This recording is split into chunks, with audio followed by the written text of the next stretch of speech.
And welcome to Hannity. And tonight, many Americans long suffering from Trump derangement syndrome are downright giddy.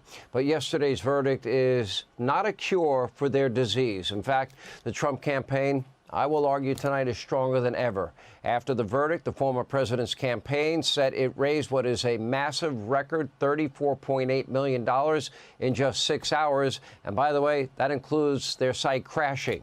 Meanwhile, one flash poll showing Donald Trump with a 6-point bump, and the former president himself is now more determined than ever to save our country from political lawfare. Watch this. This is a case where if they can do this to me, they can do this to anyone. These are bad people. We weren't allowed to use our election expert under any circumstances. You saw what happened to some of the witnesses that were on our side. They were literally crucified. I don't mind being out there because I'm doing something for this country and I'm doing something for our Constitution. It's very important, far beyond me. And this can't be allowed to happen to other presidents. It should never be allowed to happen. And it all comes out of the White House. Crooked Joe Biden, the worst president in the history of our country. He's the worst president in the history of our country, the most incompetent. He's the dumbest president we've ever had. He's the dumbest president, most incompetent president, and he's the most dishonest president we've ever had. And the only way they think they can win this election is by doing exactly what they're doing right now, win it in the courts because they can't win it at the ballot box. So we're going to show them that, we're going to fight because I'm willing to do whatever I have to do to save our country and to save our Constitution. I don't mind. Honored to do it for our country and our Constitution, and he's willing to do it. Donald Trump doesn't need this, but he's right. What happened yesterday was not justice. I said from day one, he cannot get a fair trial in New York. He didn't get a fair trial in New York. And Mar-a-Lago is not worth $18 million. This was a result of a reckless, dangerous, irresponsible show trial, shedding the Constitution, shedding the rule of law, all in an effort to weaponize our justice system. This is what a dual justice system looks like. But today, we heard a much different message from your current president, Joey, who praised America's justice system. Take a look.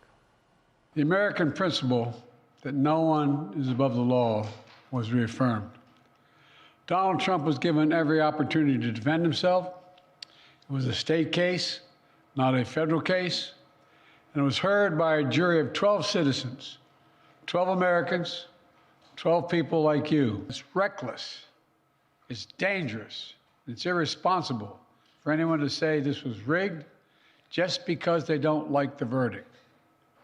Our justice system has endured for nearly 250 years, and it literally is the cornerstone of America, our justice system. The justice system should be respected. What is reckless, dangerous, irresponsible is the weaponization of his Justice Department. And to allow this to happen, all the details we've been giving you and all our legal experts have been giving you over the many weeks that this trial has gone on. Donald Trump was tried on a novel legal theory by an ADA who, by the way, campaigned on his ability to get Trump. Really? You got to be kidding me. During a trial overseen by a partisan Biden-donating judge, convicted after just a few hours of deliberations by a jury of MSDNC fans, selected from a district that voted up to, 90% for Joe Biden? This is a headline from the very liberal New York Magazine. Quote, prosecutors got Trump, but they contorted the law. That article, written by fake news CNN, senior legal analyst, even a blind squirrel gets a nut, right? And he wrote, quote, the charges against Trump are obscure and nearly entirely unprecedented.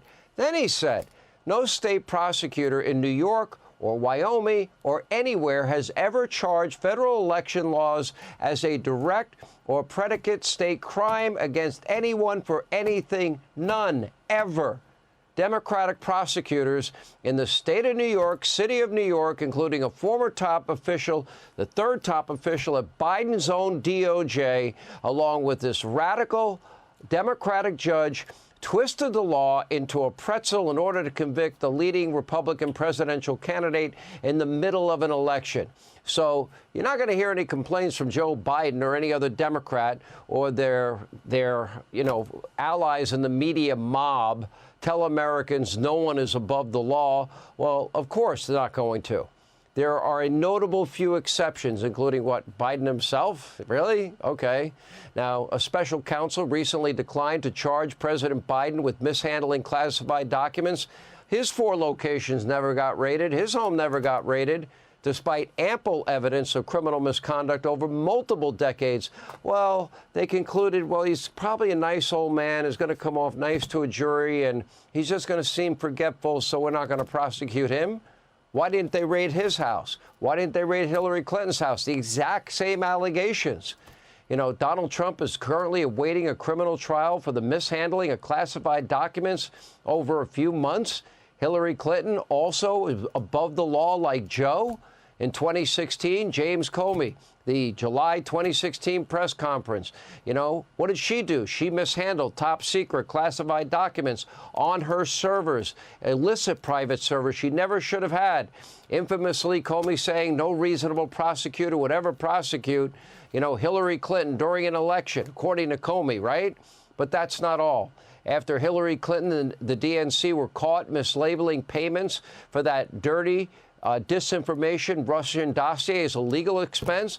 Remember, it was funneled through a law firm that hired an op research firm that hired Christopher Steele.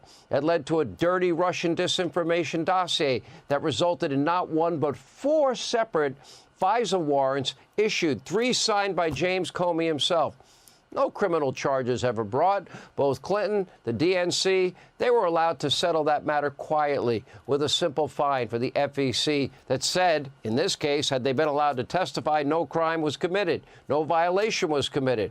And keep in mind, Trump was convicted of 34 felonies for allegedly mislabeling a payment to a lawyer as a legal expense. But we can right this ship. You have the power. The ultimate verdict lies with you. Donald Trump can finish what he started in 2016. That's when Trump destroyed Hillary Clinton at the ballot box. Now, today, she's still deeply unhappy and bitter. Instead of serving as the president of this country, Hillary now is selling mugs on Instagram. In 2016, the U.S. justice system never held her accountable. The American people did. And this year, you have an opportunity to render the final verdict at the ballot box. That's the only verdict that will ultimately matter. Hey, Sean Hannity here. Hey, click here to subscribe to Fox News YouTube page and catch our hottest interviews and most compelling analysis. You will not get it anywhere else.